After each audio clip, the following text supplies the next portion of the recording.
Hey guys, and welcome back to my channel. So today we are finishing off, well, we're starting the final and fifth chapter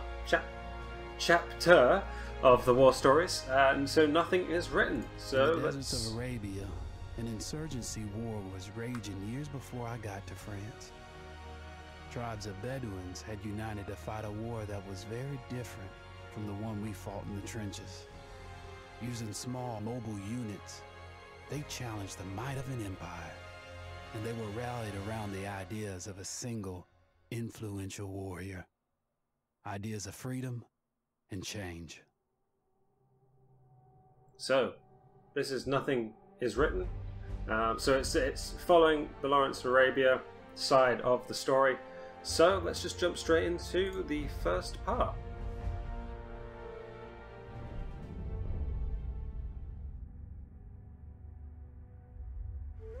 Great War engulfs the globe. In the deserts of the Middle East, Arab tribes rebel against their historic oppressor, the Ottoman Empire.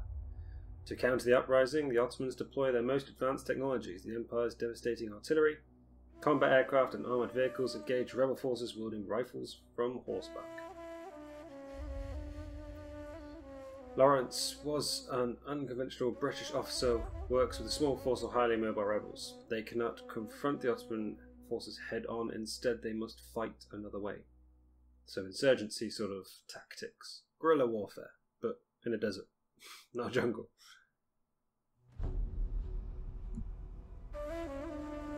The Arabian Desert. A vast ocean of drifting sands and scorched, sun-baked rocks. Beneath these endless dunes, oil. The lifeblood of our new mechanical century. For more than 400 years, the Ottoman Empire has ruled these lands, controlling all that's to be found here. But the Ottomans do not rule unopposed. Small bands of Bedouin rebels have united to overthrow the empire. They strike without warning and then vanish into the desert.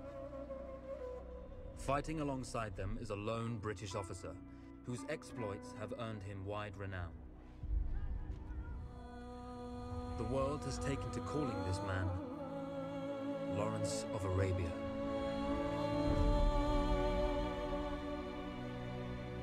In the desert, you rely on good planning, but you also hope for a dash of luck.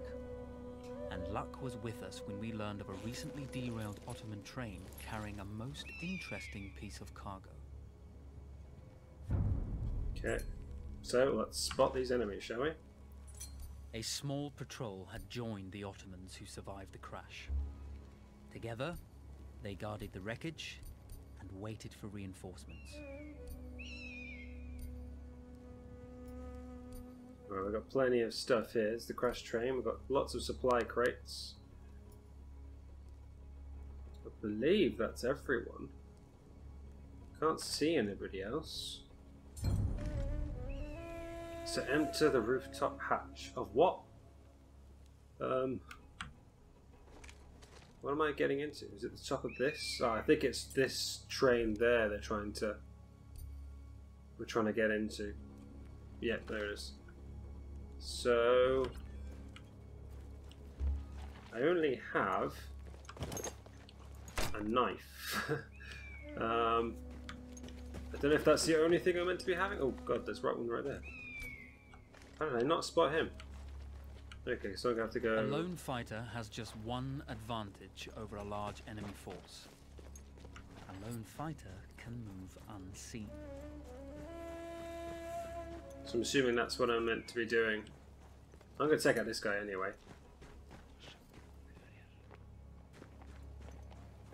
Try and take this guy out.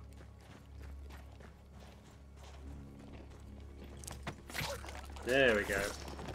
Though powerful and efficient, firearms would often attract attention.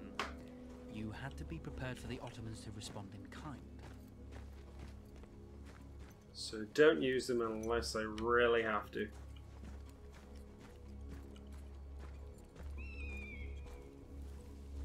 Okay, so we've got that guy there that I don't particularly want to shoot.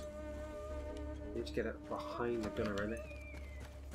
Need to move. There's such a lot of like sneaking about in this game. Where'd he move to? He's there.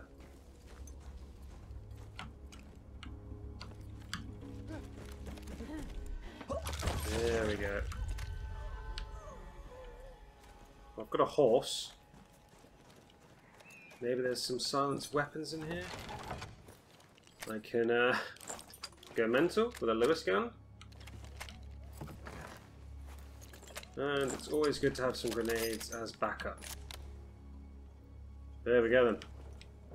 So I'm thinking there's a world of difference between seeing something and having it in your own two hands. I'm thinking of just going loud.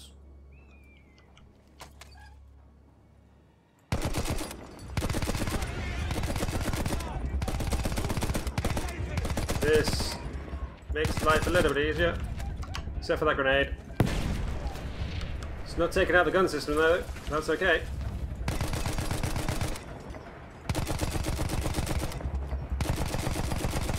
That guy's through there. There's a dust storm coming through. Time to move. Right, so we made a lot of noise. Ooh. Codexes.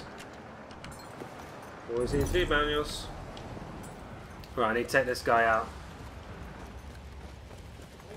When your enemy has better weapons, you steal from your enemy.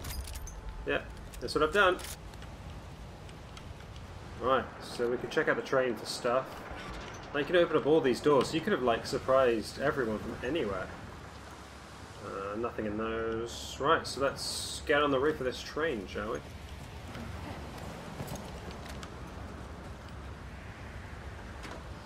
So that MG emplacement was perfect, really.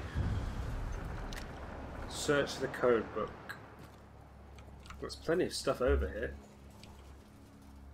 There's like lots of interesting stuff. You're there, but I want to check if there's any other like codexes or anything. No, it doesn't seem to be. So we've got something. A book or something. Well, it's a code book, wasn't it? So. No, it's over. Okay, so being caught then. Well, you did not think we would be fast enough to catch you here, did you? Lawrence of Arabia. Oh, wow.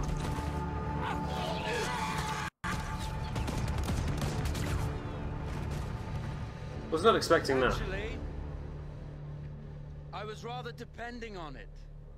Lawrence. Well, this is very clever. Now the hunter becomes the hunted. So who might you be? How enchanting you are, my dear. I'll show you enchanting.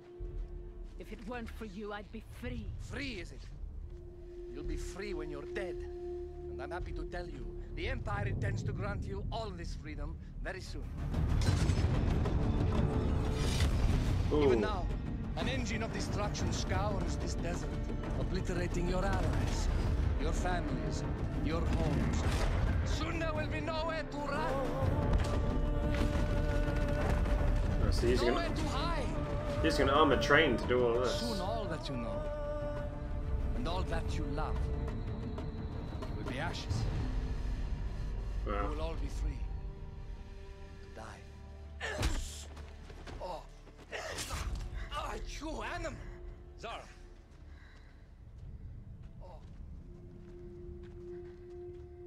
Now I understand that you would like nothing more than to strip the flesh from that man's feet and send him off into the desert naked to die.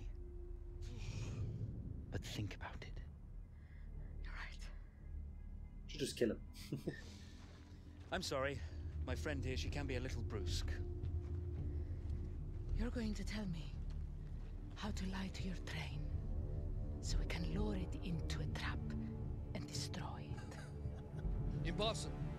To even begin to talk to that train, you would need an entire communication codes. Which we have. Like this one, you mean? You can never stop the progress of machines. One day, the whole world will take your lands and the precious black gold beneath its sands. We shall see, my friend. Is this when they start to skin it? And we'll just close the door. Of course, obtaining the codebook was not enough. To destroy this Iron Dragon, this Canavar, as the Ottomans have named it, we had to send it 3 encrypted messages telling it to stand down. There were Ottoman outposts scattered along the railroad tracks. The commanders there carried high-priority message capsules. We had to use those to send our orders. Infiltrating the village wouldn't be easy. A full detachment of Ottoman soldiers had occupied it. The Ottomans had chosen an isolated location for their desert outpost. It seemed lightly defended. It was also well stocked with arms and equipment. The ancient ruins were all that remained of a civilization now lost to time. The Ottoman Empire brought in the modern world with a host of armored vehicles and field guns. 3 commanders to eliminate, 3 personal message capsules to be stolen, and then sent with our false orders. How Zara tackled this dangerous and audacious mission was up to her. Alright guys, so this is starting on to the next chapter, so we are going to stop that one here, so the videos don't get too long. So, thank you for watching guys. If you did enjoy this, then please do hit that like button, and if you want to see more, then please do subscribe. But I'll see you in the next one. Bye!